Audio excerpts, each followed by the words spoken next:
Hello everybody, this is the Vikstrand and this is my hotel here in Erice. This town, or at least, closer to the sea here in Sicily, is where they shot parts of the movie Aquaman. I had very low expectations going into this one.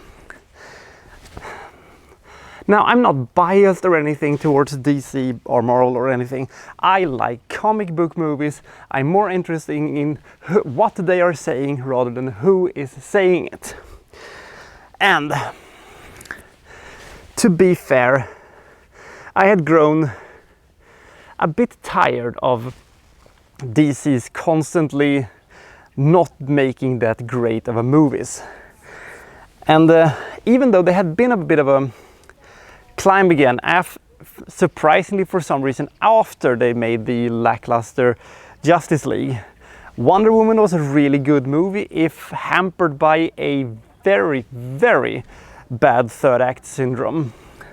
I think Shazam was a very charming and odd and likable 1980s throwback movie, but I had stopped seeing them in theaters. I had more watching them when they came out on streaming services or VODs or stuff like that. So I sat down and being ready to say, hey, this was a fun movie or something like that. This was perfectly fine.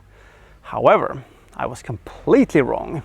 I would argue that this is probably the best DC movie that has been made, I think, since The Dark Knight Rises. And let's take a look why in the movie Aquaman.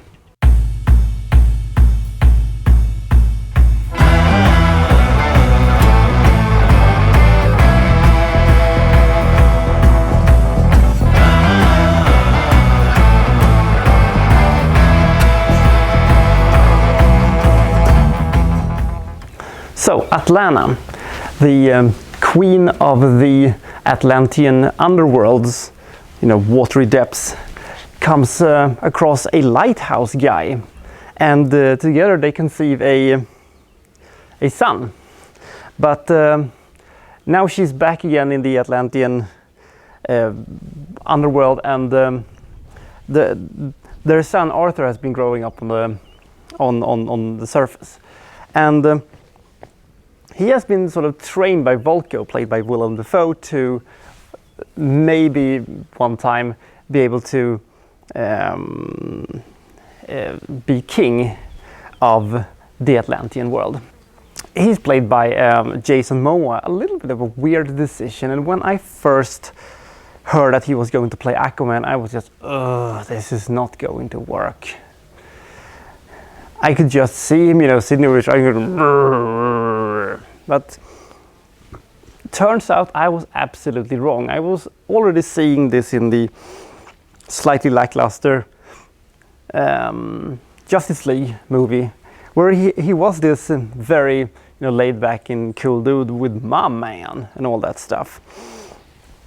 But I didn't really have high hopes for this movie, and boy howdy was I wrong.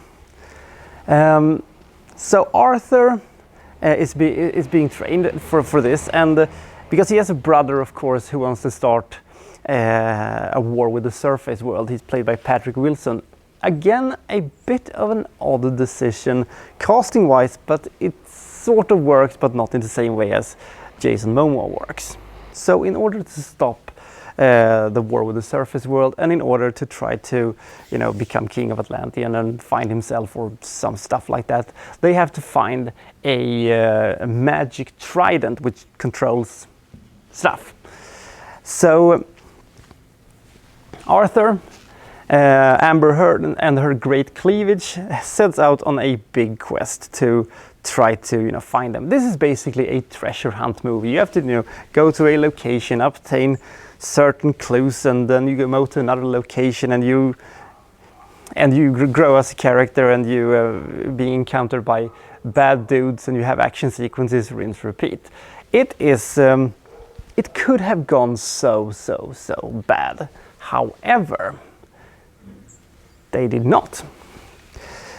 I don't know where the good decisions came from, but I think that casting unusual directors for comic book movies is a good idea.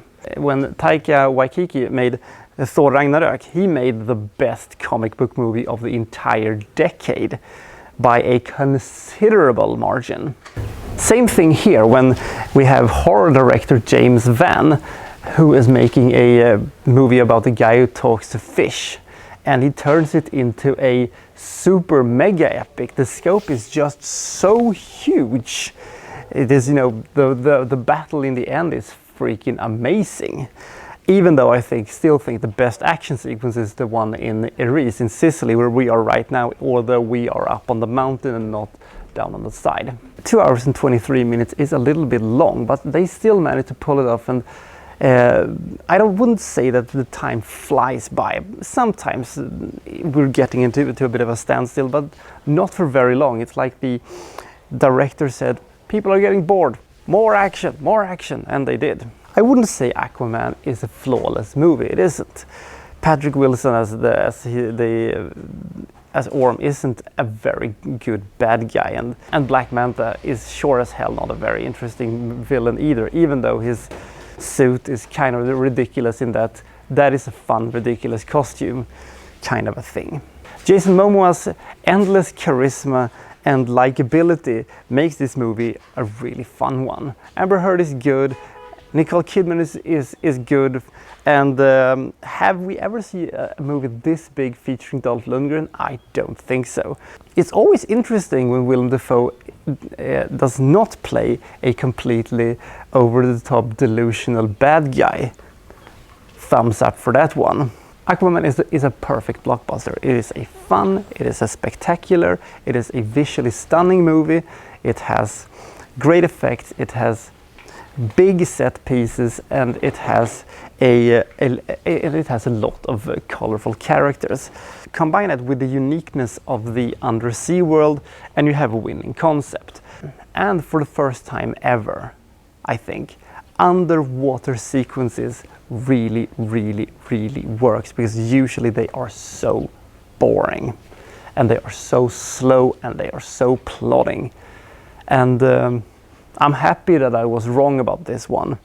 Would I recommend it? Yes, I would. I think this is a really great comic book movie, not on the same level as some of the best that has been done during the last 10 years, but it is still a very enjoyable, it is still a very spectacular movie that does a lot of stuff that comic book movies usually not do.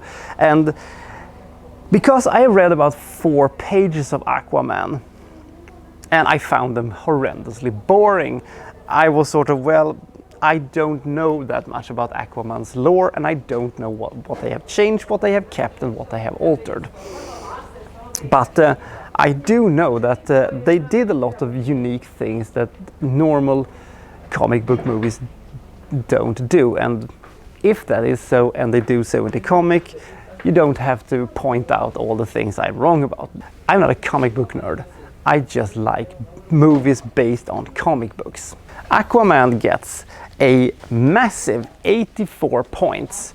It has great characters, it has great settings, it has a very fascinating underwater world, almost like Wakanda had this fantastic culture in it.